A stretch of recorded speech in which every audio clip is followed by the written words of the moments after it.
చరణ్ గారు వినిపిస్తోందా? ఇక్కడ చాలా స్పష్టంగా ప్రభాకర్ రావు గారు కావచ్చు, ఐన్యూస్ ఎండి శ్రవణ్ కుమార్ గారు ఇచ్చిన వాంగ్మూల్యం ఆధారంగా మాత్రమే హరీష్ రావు గారు విచారణ చేస్తా ఉన్నారు.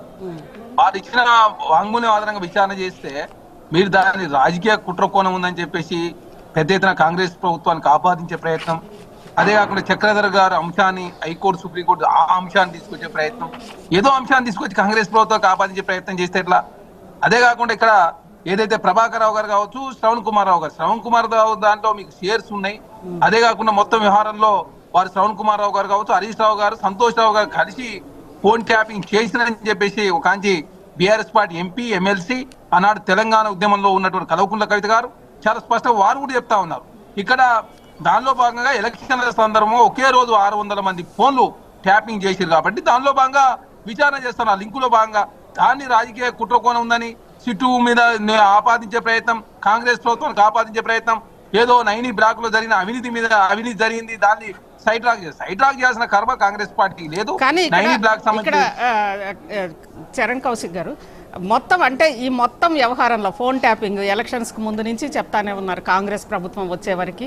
ఆ తర్వాత కూడా అది కంటిన్యూ అవుతుంది. హీరోయిన్ల ఫోన్లు ట్యాప్ చేశారు, లేదంటే బిజినెస్ మ్యాన్ల ఫోన్లు ట్యాప్ చేశారు, మొత్తం ప్రతి చోట చెప్తున్నారు. కానీ మీరు చెప్పినంత స్పీడ్గా అది ముగించట్లేదు. సందర్భానుసారం అప్పుడప్పుడు తెర మీదకి తీసుకొచ్చి నోటీసులు ఇస్తున్నారు తప్పితే సిట్ వేసిన తర్వాత దానికి ఒక కాల పరిమితితో ఎందుకు ముగించలేదు? ఆ ముగించకపోవడం వెనక రాజకీయ కారణాలు ఉన్నాయా? అదొకటి. దాంతో పాటు కాళేశ్వరం ఎపిసోడ్, లేదంటే ఫార్ములా రేసు, అన్నీ కూడా అప్పుడొకటి తెర మీదకి తీసుకొస్తున్నారు. కానీ ఎందుకు దీన్ని వీలైనంత ర్యాపిడ్గా మీ ఆరోపణలని నిజం చేయడమా, లేదంటే అవి అవాస్తవాలా, ఏదో ఒకటి ఎందుకు తేల్చలేకపోతున్నారు?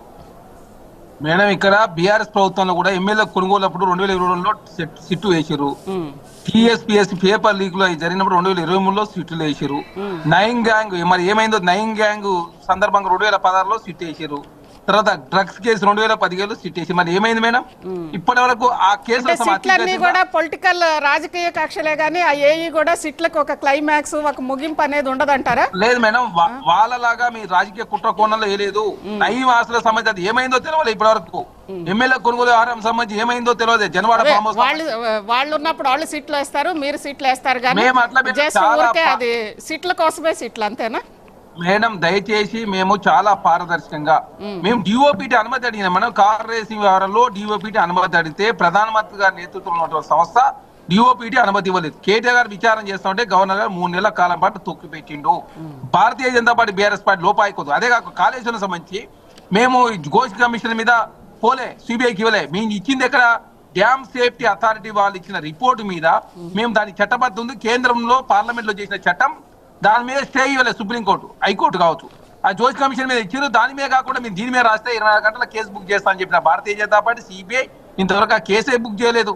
25 మంది సిబిఐ ఈడీ కేసులు ఉంటే భారతీయ జనతా పార్టీలో జాయిన్ అయిన తర్వాత 23 మంది క్లీన్ చిట్ ఇచ్చి భారతీయ జనతా పార్టీలో పదవులు ఇస్తుంది భారతీయ జనతా పార్టీ. కాబట్టి తెలంగాణ రాష్ట్రంలో భారతీయ జనతా పార్టీ బీఆర్ఎస్ పై లోపాయికరకు ఒప్పందం గుర్చుకొని ఇప్పుడు చూడండి, గొర్రెల స్కామ్ లో ఈడీ వస్తుంది అమ్మటే. మేమేమన్నా సిట్టో ఇంకోటి ఏమైనా ఈడీ వచ్చి కూర్చుంటే మొత్తం వ్యవహారం అంతా అటు సైడ్ పోయి మొత్తం వాళ్ళే దాన్ని పర్యవేక్షించే పరిస్థితి వస్తుందో. వాళ్ళు ఈడీ తేల్చదు, సిబిఐ తేల్చదు. అదే కాకుండా మేము సిట్టు సంబంధించి ఇక్కడ ఒక మంచి ఆఫీసర్ని పెట్టి సిట్టు విచారణ జరుగుతుంటే అది డిస్ట్రాయ్ చేయడం తోటి, అది మూసిలో పడేయడం తోటి మాత్రమే పూర్తి స్థాయిలో సిట్టుకు ఆధారాలు సమర్పించకపోవడం మూలంగా మాత్రమే ఆ కేసులు లేట్ అవుతున్నాయి తప్ప దీనేదో ఎపిసోడ్ వాడికి కొనసాగించాలని కాంగ్రెస్ పార్టీ ఉద్దేశం కాదు. అదే కాదు, మీరు చూసారు అయేషా మీరా కేసు మీద 19 సంవత్సరాలు పట్టింది.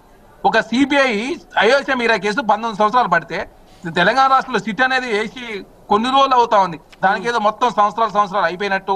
ఇందులో చాలా మంది 600 మంది ఫోన్లు ఒకే రోజు ట్యాపింగ్ చేసినప్పుడు రకరకాల వ్యక్తుల ఫోన్లు ట్యాపింగ్ చేసినప్పుడు మా గాంధీ భవన్ సిబిఆర్ సంబంధించి ఆయన మీడియా వారాలు చూసే వ్యక్తి కూడా ఆయన ఫోన్ కూడా ట్యాపింగ్ చేసిన పరిస్థితి, ఆయన లింకులో ఇంకా చాలా మంది ఇట్లా రకరకాల వ్యక్తులను ఫోన్ ట్యాపింగ్ చేశారు. కాబట్టి దానిలో భాగంగా దొరుకుతున్న ఆధారంగా మాత్రమే ఏ వ్యక్తిని ఎప్పుడు విచారించాలని చెప్పేసి సిట్టు డిసైడ్ చేస్తా. కాంగ్రెస్ పార్టీ లేకపోతే కాంగ్రెస్ ప్రభుత్వం డిసైడ్ చేయదు. అనవసరంగా కాంగ్రెస్ ప్రభుత్వాన్ని బురదలే ప్రయత్నం దయచేసి మానుకోండి. విచారణ పిలిచి కాబట్టి విచారణ సంస్థలు వాళ్ళు అడిగిన ప్రశ్నలు మీరు సమాధానం చెప్తే సరిపోతుంది. మీరు సమాధానం చెప్పకుండా దాడ వేసే ప్రయత్నం, అదే కాకుండా మీ మీద పోటీ చేసిన వ్యక్తుల మీద ఫోన్లే ట్యాపింగ్ చేసి మీ ఇంట్లో ఉన్న కుటుంబ సభ్యుల ఫోన్ ట్యాపింగ్ పాల్పడి ఇప్పుడు కాంగ్రెస్ పార్టీ ఏదో దేశద్రోహం చేసినట్టు కాంగ్రెస్ పార్టీ వీళ్ళకి నష్టం చేస్తున్నట్టు మా పార్టీకి ఆపాదించే ప్రయత్నం చేస్తారు. అట్లా చేసిన ఘోరాలు పాపాలు అన్ని కూడా ఇన్ని కావు, అవన్నీ కూడా ఇప్పుడు చూపుకుంటే ఇంకా చాలా ఉంది సినిమా. కానీ చరణ్ కౌశిక్ గారు, ఇది నైనీ బ్లాక్ కు సంబంధించి ఇంత వివాదం జరుగుతోంది కదా, మంత్రులు కొట్లాడుకుంటున్నారు, మధ్యలో మీడియాను లాగారు, చివరికి జర్నలిస్టులను తీసుకెళ్లి అరెస్ట్ చేశారు. ఎందుకు ఇంత రాజకీయ దుమారం, ఇలా మంత్రుల మధ్య ఇన్ని కొట్లాట్లు వస్తున్నాయి? ప్రతిపక్షం ఆరోపిస్తున్నట్టు వాటాల పంచాయతీ నడుస్తుందా మంత్రుల మధ్య? మేడం, వాటాల పంచాయతీ ఉంటే పంచాయతీ జరగదు. వాటాల పంచాయతీ లేదు కాబట్టి పంచాయతీ జరుగుతుంది. ఎందుకు? మా ప్రభుత్వంలో స్వేచ్ఛ, అదే కాక ఏ మంత్రి కూడా పూర్తి స్థాయి స్వేచ్ఛ ఇచ్చి మా ముఖ్యమంత్రి గారు తెలంగాణ రాష్ట్రంలో ప్రభుత్వాన్ని నడుపుతా ఉన్నారు. దానిలో భాగంగా మీడియా కూడా తెలంగాణ రాష్ట్రంలో స్వేచ్ఛ ఉన్నది. 2 మీడియా సంస్థలు వాళ్ళు ఇష్టం వచ్చిన వార్తలు రాసుకొని మా ప్రభుత్వాన్ని, మా మంత్రులను, అదే కాక మా ప్రభుత్వంలో పనిచేసే ఐఏఎస్ అధికారులను, అదేవిధంగా అందరినీ ఇబ్బంది పెట్టే ప్రయత్నం వారు చేశారు. దాన్ని కాంగ్రెస్ ప్రభుత్వానికి ఆపాదించే ప్రయత్నం, అసలు ఇక బీఆర్ఎస్ పార్టీ జర్నలిస్టులే అరెస్ట్ చేయనట్టు, తొలివేలు రఘునన్న అరెస్ట్ చేసిరు, తీర్మాన మల్లన్న అరెస్ట్ చేసిరు, TV9 రవిప్రకాష్ అరెస్ట్ చేసిరు.